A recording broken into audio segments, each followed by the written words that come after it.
everyone, welcome back to my YouTube channel. It's again Magical Victoria. If you're visiting my YouTube channel for the first time, please hit on the subscription button and click on the notification bell. In that way, you'll be notified each time I upload a new video and you become part of this wonderful family.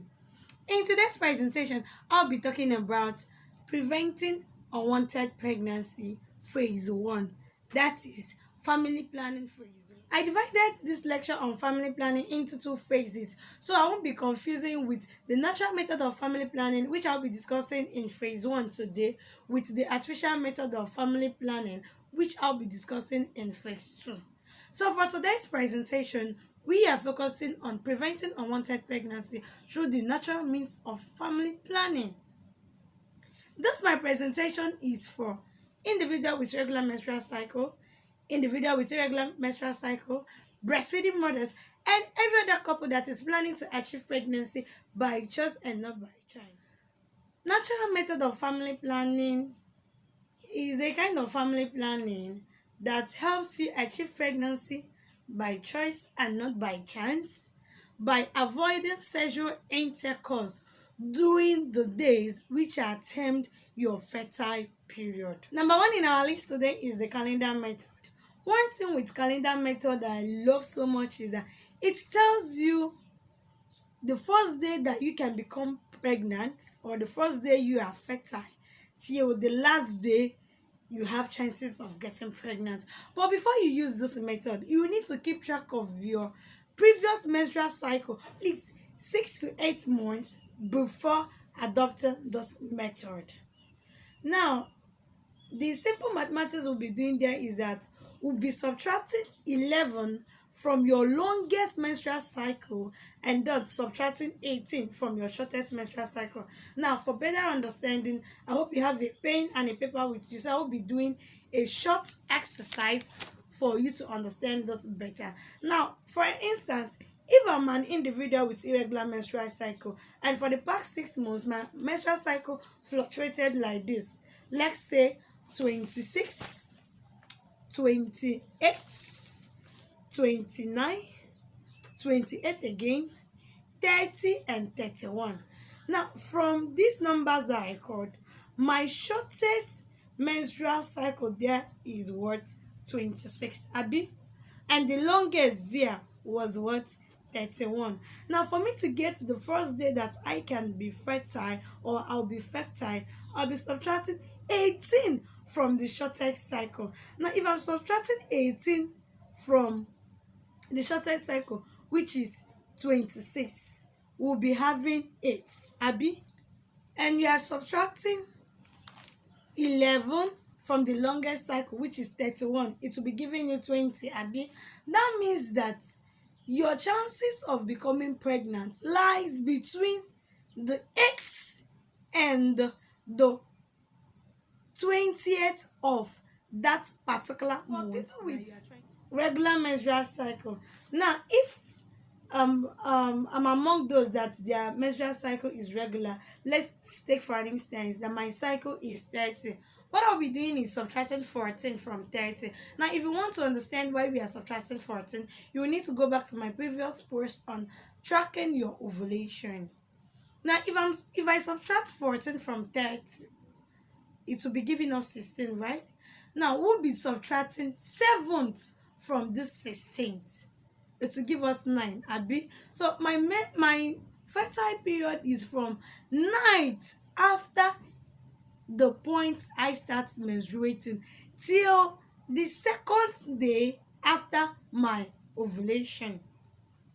Literally, what this means is that you subtract 7 from your ovulation and then add 2 after your ovulation. Now, that space there is your fertile period and you have chances of getting pregnant. So if you are not ready for that, you avoid sexual intercourse within this time interval. Now, the second method I'll be discussing about today is the basal body temperature. I've laid small emphasis on this on my previous lecture on tracking your ovulation. If you are using this method, you will need to make sure that you check your body temperature First thing, immediately you get up from bed. And now one thing with this method is that it has a longer days for you to avoid sexual intercourse. So before you adopt it, you make sure that you and your husband, there is a kind of mutual agreement that you people are adopting the style. One thing in your body system is that there is a hormone called progesterone. I don't want to go deep into that. It has the chances of increasing your body temperature before or close to the time you ovulate and immediately after you ovulate. Now, increase in body temperature tends to be a kind of vary from 0.3 degrees Celsius to 0.5 degrees Celsius. So whatever your body temperature is or it looks like, there will be slight increase from 0.3 degrees Celsius to 0.5 degrees Celsius. Now, what happens there is that from that first day you start menstruating, you will need to avoid any form of sexual intercourse till at least the period where there is increase in your body temperature within this range that I've mentioned for 3 consecutive days. Now, after these 3 days, you can resume back to your normal sexual intercourse routine because it is believed that after these 3 days, ovulation has occurred and the ovum that was released is no longer there to be fertilized by endosperm.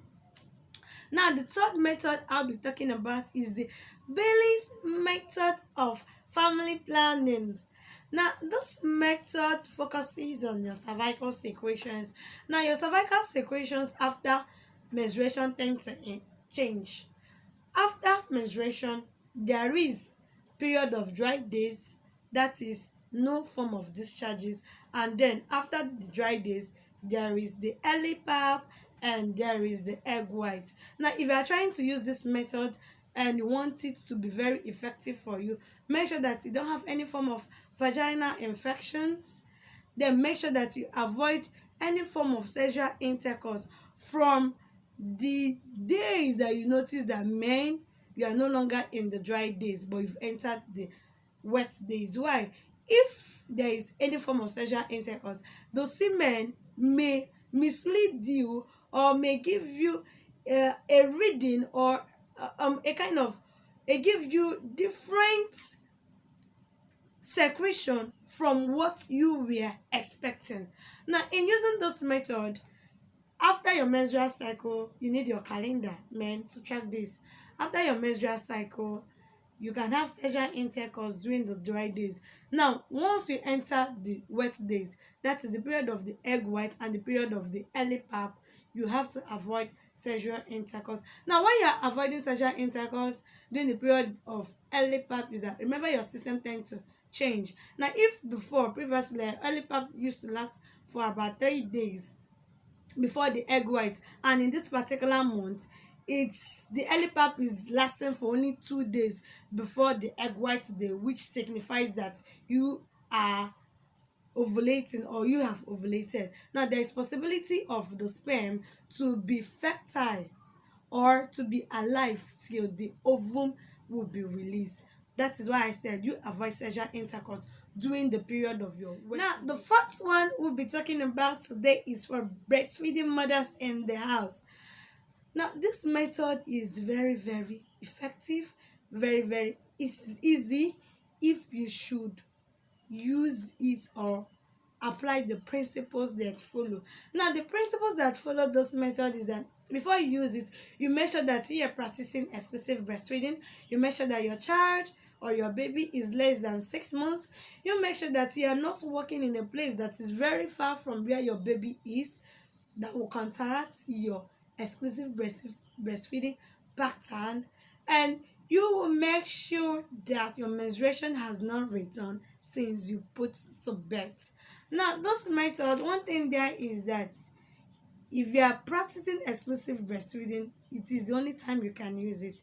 And if you are practicing this exclusive breastfeeding, you will make sure that you breastfeed this child on demand. Now, the truth there or the effectiveness there lies on you breastfeeding your child on demand.